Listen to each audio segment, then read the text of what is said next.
কোনো কাজ হয় নাই, তবে এখানে কাজ শুরু করার কথা, আমি এটা নিশ্চিত, আমি এটা মোটামুটি আমি শিওর যে টাকা উত্তোলন হয়।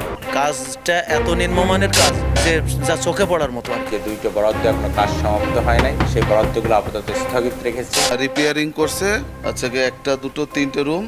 বিভিন্ন প্রকল্পের কাজ করে এবং নামমাত্র কাজ দেখিয়ে টাকা উত্তোলনের অভিযোগ উঠেছে খোদ সরকারি কর্মকর্তাদের বিরুদ্ধে। তবে জেলা পরিষদের নবনিযুক্ত প্রশাসক জানিয়েছেন, যে প্রকল্পগুলো নিয়ে অনিয়মের অভিযোগ উঠেছে সেগুলো তদন্তের জন্য ৩ সদস্য বিশিষ্ট একটি তদন্ত কমিটি গঠন করা হয়েছে। সরজমিনে রামপাল ডাকবাংলো গিয়ে দেখা যায় নামমাত্র ৩টি রুম ও একটি সিঁড়ির কিছু অংশ সংস্কার ও রঙের কাজ করা হয়েছে, যা ১ মাস অতিবাহিত হওয়ার আগেই পলেস্তার খসে পড়েছে। এছাড়া খোদ জেলা পরিষদের প্রধান নির্বাহী কর্মকর্তার অফিস কক্ষে আধুনিকায়নে ২টি প্রকল্পে ১৬ লাখ টাকার কাজ না করে চেক প্রস্তুত করে রেখেছে। এভাবে একটি বিজ্ঞপ্তিতে ৬ প্যাকেজে ব্যাপক অনিয়ম করা হয়েছে। রিপেয়ারিং করছে, আচ্ছা একটা দুটো তিনটে রুম, দোতলায় ওঠার সিঁড়ির সাইড প্লাস ওই পানির ঘরের যেখানে আছে, আর আছে গিয়ে আপনার ভিতরে যেটা স্টাফ থাকে একজন, মানে আমি থাকি, সেইখানের কাজ করা হয়েছে। টোটাল ওইখানে রিপেয়ারিং যা আছে, ভেঙে চুরে যা আছে সব কিছু করে কমপ্লিট করে দিছে রং করে।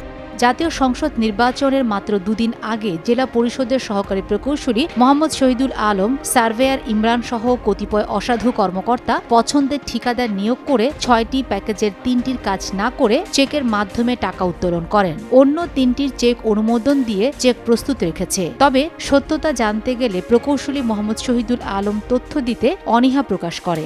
কাজটা এত নিম্নমানের কাজ যে যা চোখে পড়ার মতো আর কি। এবং যারা এই ঠিকাদারি প্রতিষ্ঠান বা সংশ্লিষ্ট যারা জেলা পরিষদের কর্মকর্তারা আছেন, ইঞ্জিনিয়াররা আছেন, এদের এই তদন্ত করে জেলা প্রশাসক, বর্তমানে যিনি জেলা প্রশাসক মহোদয় আছেন, ওনার কাছে আমরা জোর দাবি জানাই যে এইটা তদন্ত করে সংশ্লিষ্ট যারা এই দায়ী ব্যক্তিদের বিরুদ্ধে আইনানুগ ব্যবস্থা গ্রহণ করবেন। তবে প্রধান নির্বাহী কর্মকর্তার অফিস কক্ষে গিয়ে দেখা যায় তার রুমে কোনো কাজ করা হয়নি। এ সময় প্রধান নির্বাহী কর্মকর্তা মোহাম্মদ আবু রিয়াদ কাজ না করার বিষয়টি স্বীকার করেন। কোনো কাজ হয় নাই, তবে এখানে কাজ শুরু করার কথা, আমি এটা নিশ্চিত, আমি এটা শিওর। উত্তোলন হয় নাই আমি যতটুকু জানি, কারণ আমি এটা মোটামুটি আমি শিওর যে টাকা উত্তোলন হয় না। রিপোর্টটা আমি দিই, ইনস্টিটিউট রিপোর্ট আমি দিই না, আমি তো কমপ্লিট রিপোর্ট দিতেছি না। সেই ইঞ্জিনিয়ার সে বললো যে কাজ হয়ে গেছে, উনি এটা মিস্টেক কিছু বলছে বা কোনো একটা গাপলা, বা আপনি একটু ডিটেলস একটু প্রশ্ন দেখেন, আমি কনফার্ম তো ভাই, আমি তো পয়সা চাপাবো, আমি বুঝতেছি না। তা আপনার রুমে তো কাজ হয় না, এই জানুয়ারি মাসে তো কাজ হয়নি, কোনো কিছু হয় না, ফেব্রুয়ারি মাসে কাজ হয়নি। আপনি চাইলে একটু চলেন, ওই যে পাশে প্রশাসক মহোদয় রুমে চলেন, ওইটার কাজটা দেখেন, তাইলে বুঝতে পারবেন।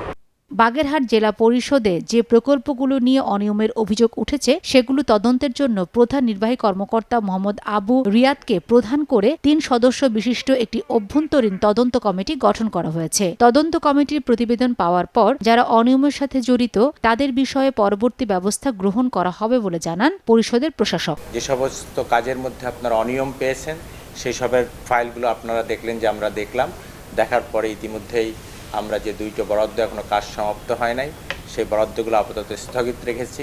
তারপরে আমরা এখানে বিশেষ করে মোংলা ডাকবাংলার ব্যাপারে যে প্রশ্নটা আসছে, যে ইলেকশনের আগে কিভাবে এখানে টাকা ডিসবার্সমেন্ট হলো 10ই মার্চে, তো সেই ব্যাপারে আমরা একটা আমাদের যে নির্বাহী আছেন ওনার নেতৃত্বে 3 সদস্যের একটি কমিটি আমরা গঠন করে দিয়েছি।